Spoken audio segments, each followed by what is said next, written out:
Vamos falar agora sobre saída de emergência.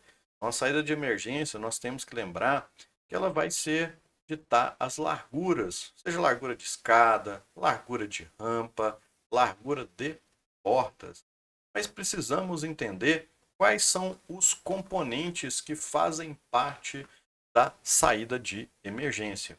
Nós temos, né, como componentes aí os acessos e corredores, né? É o mesmo, né, a mesma coisa, né, acessos ou corredores, né, que pode ter aqueles corredores de acesso, por exemplo, escolas, tem aqueles corredores para salas de aula, então você tem larguras mínimas. Temos as saídas horizontais, conhecidas como as nossas portas, que vamos ter que verificar as medidas mínimas que a instrução técnica vai cobrar. Podemos ter saídas por escadas ou por rampas, e aí vai ter aquela questão da altura do piso e espelho, as declividades das rampas, né? Quais declividades máximas. A descarga, né, é o nível térreo da edificação, é o nível ali, né, que a gente está falando ali, é a distância, por exemplo, né, da saída aqui, né, desse pavimento, por exemplo, né, da saída de emergência até o logadouro público, que a gente chama de descarga, o nível de descarga. Né? Em prédios muito elevados, nós temos ali os elevadores de emergência. A maioria das instruções técnicas trazem eles com altura superior a 80 metros. E aí, o que nós temos que pensar? Para a gente calcular isso, nós temos que saber a população.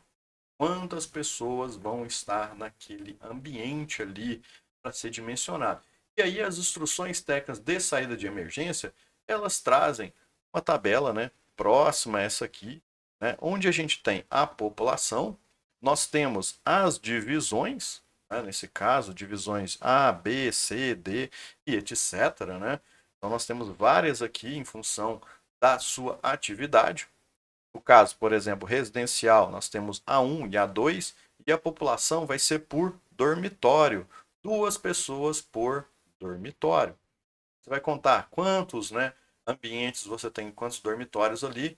A nota C, a maioria das vezes, é o seguinte: também será considerado, por exemplo, sala, sala, por exemplo, será considerado também como dormitório. Se for na parte comercial, é uma pessoa por 3 metros de área. Então, se tivermos 30 metros, né, quadrados ali, né, por 3, nós vamos ter 10 pessoas ali, né, propriamente dito, ali naquele local. Né. Seria mais ou menos esse tipo de cálculo que nós vamos fazer para achar a nossa população. Se forem em escolas, né, ambiente escolar, vai ser o quê? 1,5 m por área de sala de aula. Temos que ver a quantidade de salas de aulas ali, fazer esse cálculo. Temos uma diferença muito grande quando a gente está falando, é o seguinte, ó, na classe F, que é local de reunião de público, nós estamos falando ali de boates, restaurantes. O que acontece? Quando você está em boates, aqui em Minas Gerais, é considerado 2 pessoas por metro quadrado. Quando é um restaurante, né, é uma pessoa por metro quadrado. Então temos uma grande diferença ali, né, que é fundamental observar qual é a atividade que está sendo desenvolvida no local para você não errar o cálculo de população. E aqui nós vamos ter os coeficientes, que é a capacidade de passagem daquela largura que nós vamos calcular.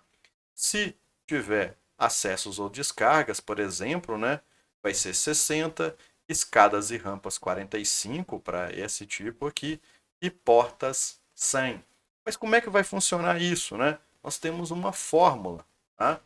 A fórmula é o quê?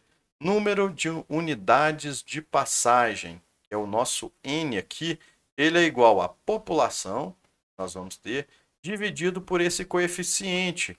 Esse coeficiente, né, esse aqui, ó, pode ser para descarga, escadas e portas. E o que vai acontecer, a maioria das vezes, tá? Se a gente olhar aqui, o que acontece? Se a gente pegar a saída de emergência for uma porta, né, uma porta dessa loja comercial, por exemplo, né, o que vai ser se a gente pegar o coeficiente vai ser 100. Então, se a gente pegar o coeficiente aqui, nós temos a população de 10 pessoas dividido por 100, olha o que vai acontecer. 0,01. Então, isso aqui não dá nenhuma unidade de passagem, né? Uma unidade de passagem, né? O valor de uma unidade de passagem é igual a 55.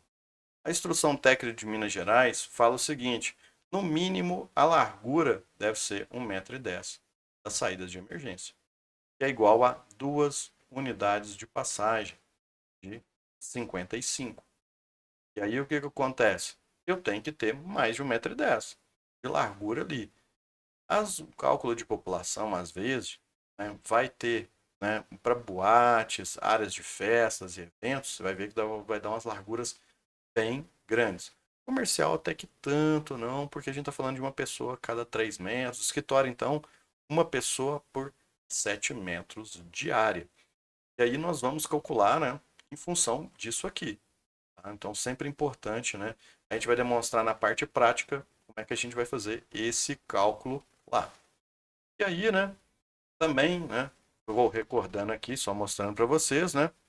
Aqui em Minas Gerais é 1,10 m, correspondente a 2 unidades de passagem, né, para as ocupações de uso geral. Então, todas as larguras, seja de escadas, seja dos corredores, seja das rampas, deve ser no mínimo 1,10 m. Sobre a declividade de rampas, né, declividade de rampas, nós temos que tomar um certo cuidado com isso. Por quê? O Corpo de Bombeiros de Minas Gerais, ele fala, né? Ele fala o seguinte, olha, rampas externas devem ter no máximo 10%, né, de declividade, rampas externas. As rampas internas, se for essas ocupações, residencial, hotelaria, educacional, local de reunião de público e hospitais, no máximo 10%.